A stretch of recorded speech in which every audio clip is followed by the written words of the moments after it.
Morgan Dana Harrington nasceu em 24 de julho de 1989, em Charlottesville, no estado da Virgínia. Filha de Jill e Dan Harrington, Morgan também tinha um irmão mais velho, chamado Alex. Morgan amava os animais, arte, música e tinha o sonho de se tornar professora. Ela terminou a escola cedo. Segundo seus professores, ela estava entre os melhores alunos da sala. Pessoas que a conheciam dizem que ela era uma garota muito inteligente e gentil. Em 2007, aos 18 anos, Morgan entrou para a Universidade Estadual da Virgínia, conhecida como Virginia Tech, onde fazia especialização em educação. A universidade que a garota estudava ficava em Blacksburg, uma cidade a 2 horas de distância da casa dos pais de Morgan. Isso permitia com que ela visse seus pais com frequência. Morgan dividia um apartamento fora do campus da faculdade com uma colega de quarto. Apesar de morar em outra cidade, Morgan era muito apegada aos seus pais e irmão, e fazia questão de visitá-los toda semana. E segundo sua mãe, ela falava ao telefone com eles todos os dias. A jovem trabalhou como conselheira infantil no acampamento Wester Seals. Esse acampamento acolhe crianças que foram vítimas de violência doméstica para ajudá-las a superarem seus traumas. Na noite de 17 de outubro de 2009, ela e mais 3 amigas dirigiram até a Arena Joe Paul Jones, na Universidade da Virgínia, em Charlottesville, para assistir um show da banda Metallica. Segundo amigos, Morgan estava muito empolgada e ansiosa para o show. Ela deixou o ingresso pendurado na geladeira por 6 meses, aguardando a tão esperada oportunidade de assistir o show da sua banda favorita. No dia do show, durante a apresentação de abertura, Morgan deixou suas amigas e saiu para ir ao banheiro. Algum tempo se passou e as amigas dela ligaram para o seu celular para perguntar o que tinha acontecido, já que a jovem estava demorando e o show estava prestes a começar. Isso por volta das 8h48 da noite. Morgan disse a eles que estava presa do lado de fora da arena. Não se sabe exatamente como ou por que ela saiu da arena, mas o que se sabe é que os seguranças não deixaram ela entrar novamente. A arena tinha uma política que, após a saída, não era mais permitido que a pessoa voltasse para dentro. Morgan disse para as amigas não se preocuparem, porque ela pegaria uma carona para Harrisonburg, uma cidade que fica a 1 hora de distância do local onde ela estava, pois assim, ela não teria que ficar esperando sozinha do lado de fora a noite toda. As amigas de Morgan então concordaram e seguiram aproveitando o show. Testemunhas disseram que viram a garota por volta das 9 da noite, perto do hall de entrada, e depois, novamente, por volta das 9h30 da noite, pedindo carona em uma ponte próxima. Também houve 2 testemunhas que afirmaram tê-la visto por volta deste mesmo horário desorientada, e parecia estar com muito frio. Aparentemente, Morgan havia consumido álcool, e também tinha esquecido sua jaqueta dentro do carro, cuja chave estavam com suas amigas, e fazia muito frio naquela noite. Essa foi a última vez que Morgan Dana Harrington foi vista com vida. No dia seguinte, a jovem iria visitar os seus pais, Jill e Dan. Seu pai tinha combinado de ajudá-la a estudar para o exame de matemática, que ela teria na próxima semana. Porém, Morgan não apareceu e também não respondia às mensagens e nem às ligações. Os pais de Morgan entraram em contato com as amigas que ela estava no dia anterior e, para o desespero deles, descobriram que elas haviam se separado durante o show e ninguém mais sabia onde ela estava. Em 18 de outubro de 2009, um dia após desaparecer, a bolsa de Morgan foi encontrada por volta das 7 da manhã em uma área de grama perto do campo de futebol da universidade. De acordo com a polícia, na bolsa de Morgan estava sua identidade de estudante, carteira de motorista, cartão de crédito, um cantil e seu celular sem bateria. Descobriu-se depois que o local onde a bolsa dela foi encontrada era usada como ponto por taxista quando ocorria grandes eventos. O desaparecimento de Morgan repercutiu rapidamente e virou notícia. As amigas da jovem, que estavam com ela naquela noite, começaram a receber ofensas das pessoas que diziam que elas eram as culpadas pelo seu desaparecimento, por não falarem para os pais da garota o que tinha acontecido na noite do show e informar também que ela não estava atendendo o celular. Em resposta a essas pessoas, os pais de Morgan disseram em entrevistas que as garotas não tinham culpa. Eles disseram que gostariam que elas tivessem reportado o desaparecimento dela antes, mas para eles isso não mudaria muita coisa, pois Morgan não era mais uma criança e o alerta Amber não seria acionado por ela, então provavelmente não faria diferença. O casal então pediu para que as pessoas parassem com as ofensas e se preocupassem mais em ajudar a encontrar a sua filha. A partir daquele momento, buscas intensas começaram e cerca de 2.000 pessoas se juntaram para ajudar incluindo amigos e familiares. Eles distribuíram cartazes e a polícia olhou câmeras de segurança e checaram toda a região, mas nada foi encontrado. 3 semanas após o desaparecimento de Morgan, um estudante encontrou uma camiseta do Pantera com marcas de sangue, jogada em alguns arbustos na frente do seu prédio. O apartamento do garoto estava localizado próximo à arena, e ele, sabendo do desaparecimento de Morgan, resolveu chamar a polícia.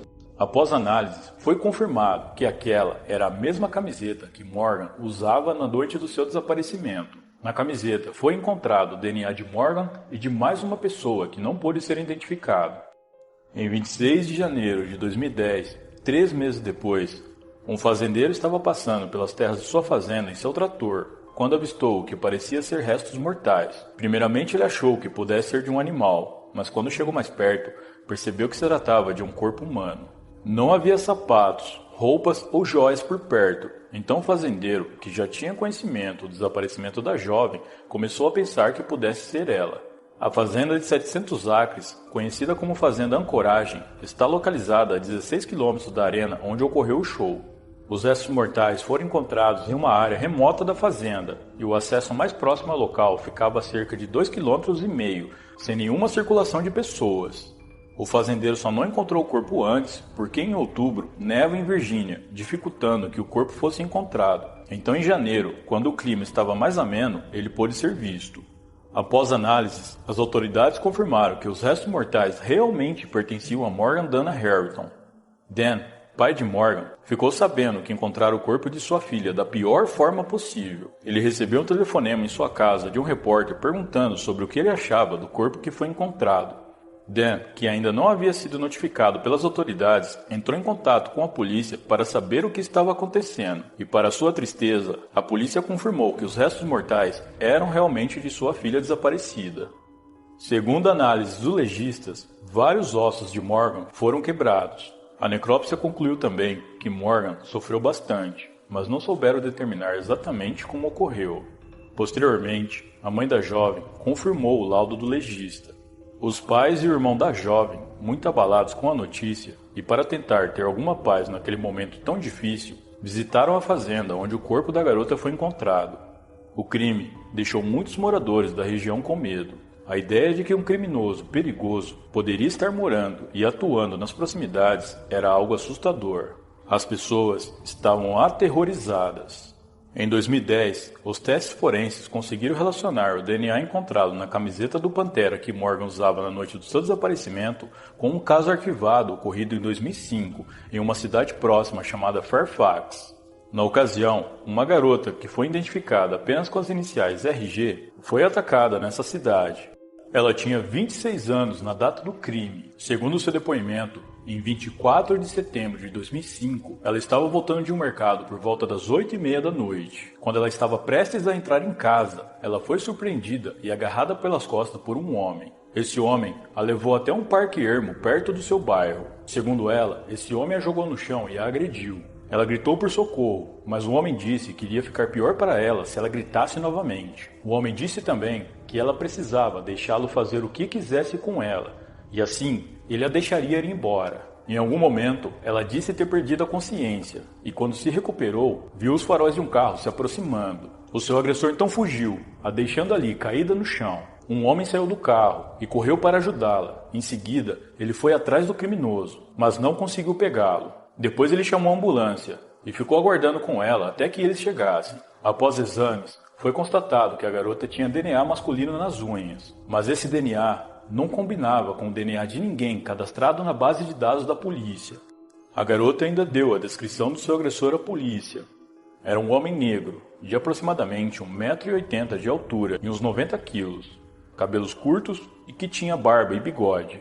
A polícia não tinha ideia de quem esse homem poderia ser, mas eles tinham seu DNA, que foi encontrado na camiseta do Pantera de Morgan e também nas unhas da garota, que foi vítima em 2005.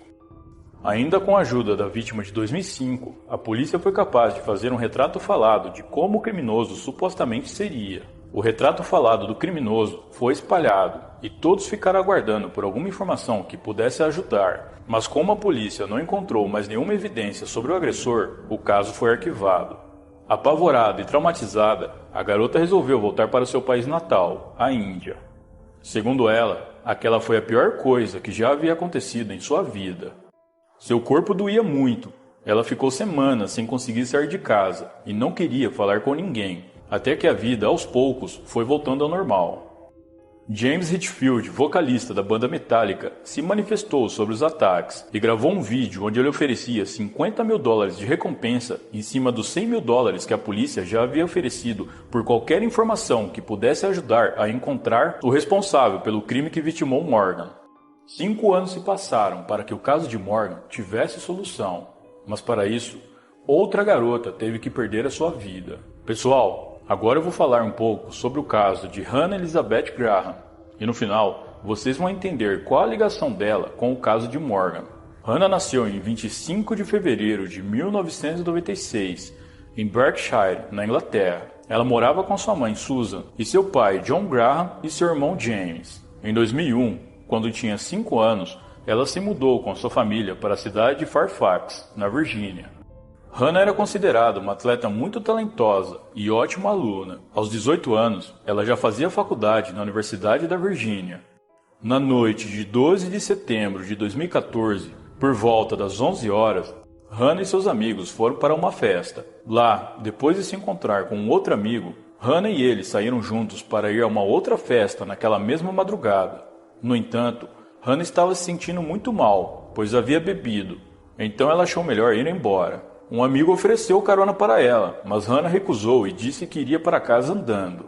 Por volta da 1h30 da madrugada, Hannah enviou uma mensagem de texto para uma amiga dizendo que estava perdida.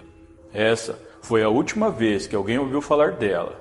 No dia seguinte, Hannah não compareceu ao encontro de amigos que ela havia combinado dias antes. Seus amigos começaram a se preocupar e decidiram avisar os pais de Hannah que, após procurarem por ela e não a encontrarem, resolveram informar o seu desaparecimento para a polícia.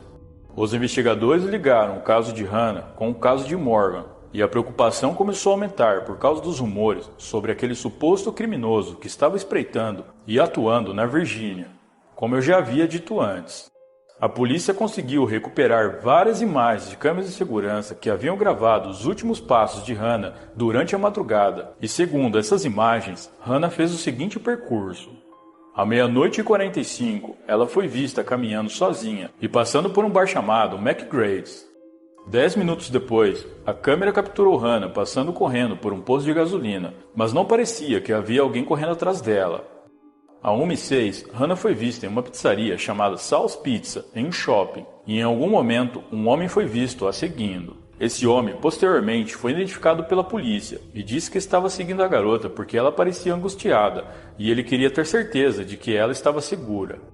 Uma análise mais aprofundada foi feita na mesma gravação, e os investigadores perceberam que Hannah também estava sendo seguida por outro homem. Era um homem negro, de cabelos compridos, e vestia roupas claras. Ele estava no lado oposto do shopping. Ele então cruzou para o lado em que Hannah estava e começou a andar atrás dela. Algum tempo depois, ela foi vista novamente pela câmera de segurança de uma joalheria. Porém, desta vez, ela não estava mais sozinha. O mesmo homem de roupas claras estava com ela e com o braço ao redor dos seus ombros. Depois disso, eles não foram mais vistos por câmeras de segurança, mas sabe-se que ele a levou a um bar chamado Tempo. Segundo testemunhas desse bar, ele comprou algumas bebidas para ela e ficava o tempo todo com os braços ao redor dos seus ombros. Mais tarde, Hannah foi vista em um carro laranja com esse mesmo homem e uma pessoa conseguiu ouvir de longe ela dizendo: "Eu não vou entrar nesse carro com você." À 1h20 da madrugada, ela enviou aquela mensagem de texto para sua amiga dizendo que estava perdida. Depois disso, ninguém mais a viu. Em 20 de setembro, 8 dias depois, após analisarem as câmeras de segurança, o homem que aparece nas imagens se tornou oficialmente o principal suspeito do seu desaparecimento. Jill, mãe de Morgan, devido à repercussão do caso, ficou sabendo do ocorrido e, como também já havia passado por aquela situação, ofereceu todo o seu apoio para a família de Hannah. Centenas de voluntários ajudaram a família de Hannah e a polícia na procura por ela. O chefe da polícia de Charlottesville, Timothy Lango, disse que acreditava que Hannah ainda estivesse na cidade ou em um dos 9 condados da região. Ele também pediu aos proprietários de fazendas que procurassem por ela em suas terras.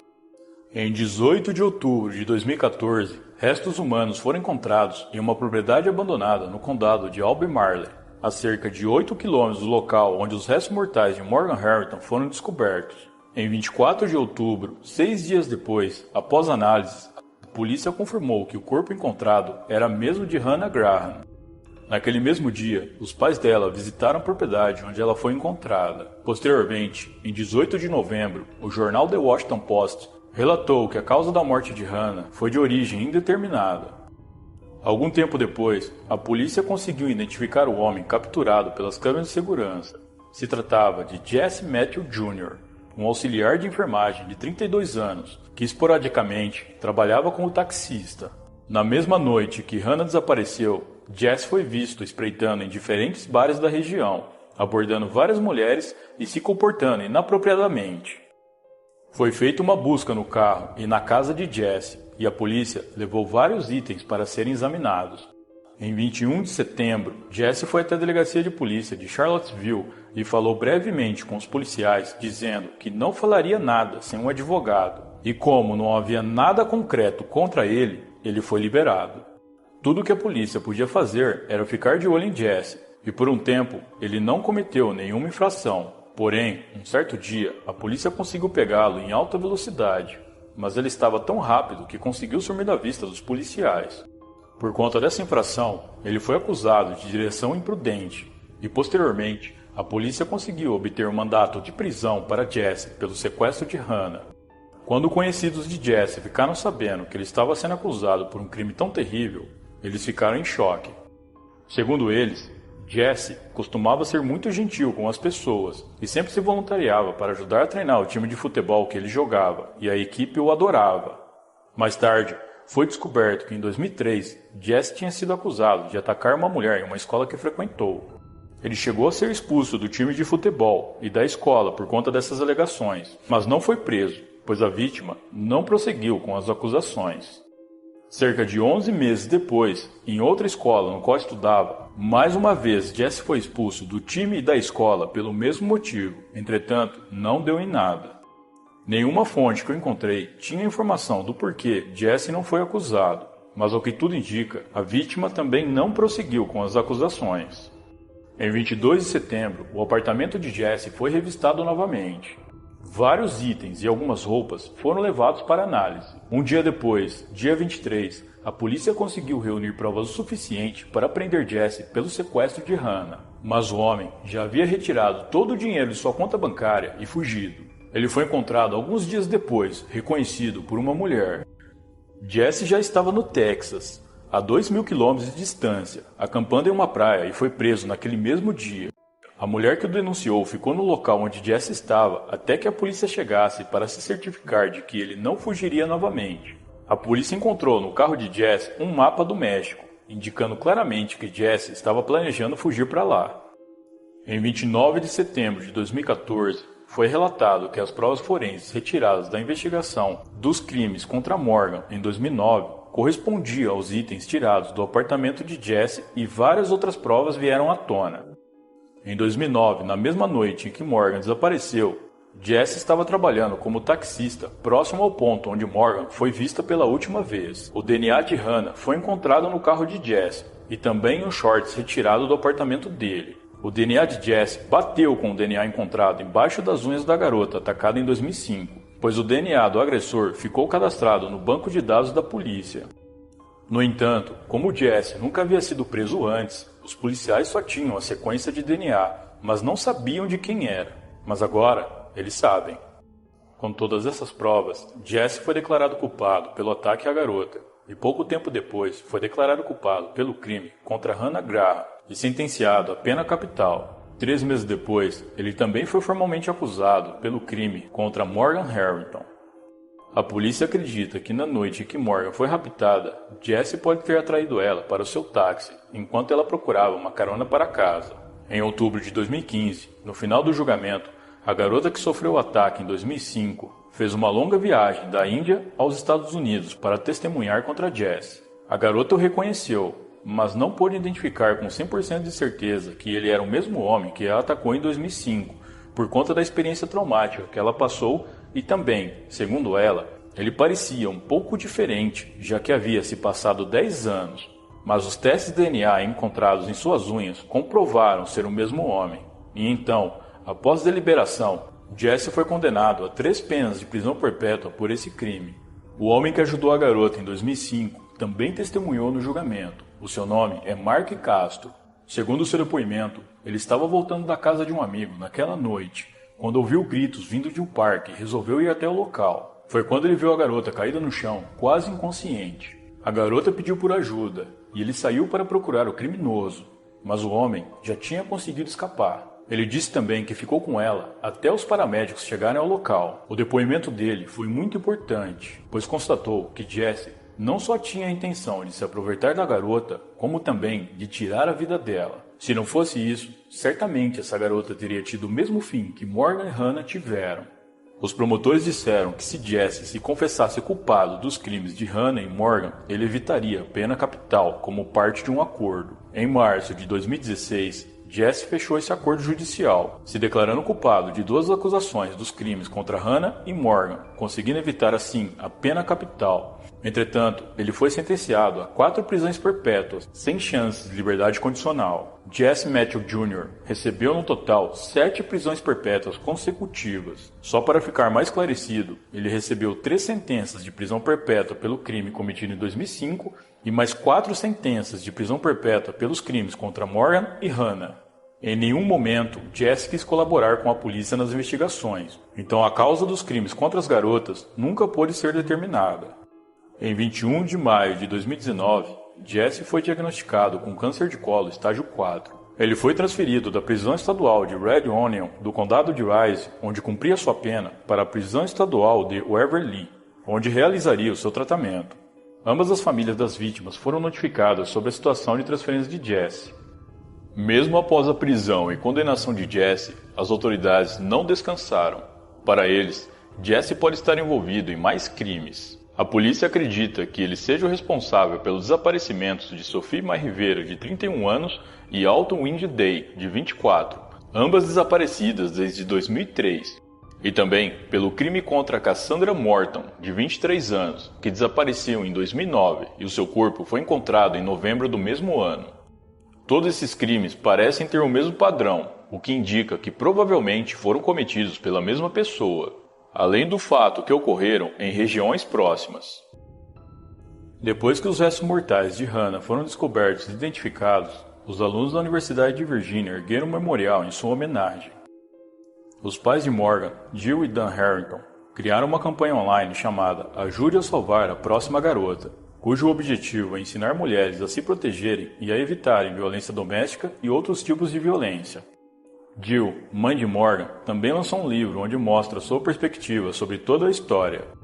Nesse livro, ela conta que a última lembrança que ela tem de sua filha é um sinal que elas faziam com os dedos uma para a outra quando se despediam, como vocês podem ver aí na foto. Para elas, esse sinal significa "Eu te amo para sempre" e mais uma vez, para sempre. Bom, pessoal, então é isso. Muito obrigado por me assistir até o final. Eu vou ficando por aqui. Um grande abraço e até a próxima.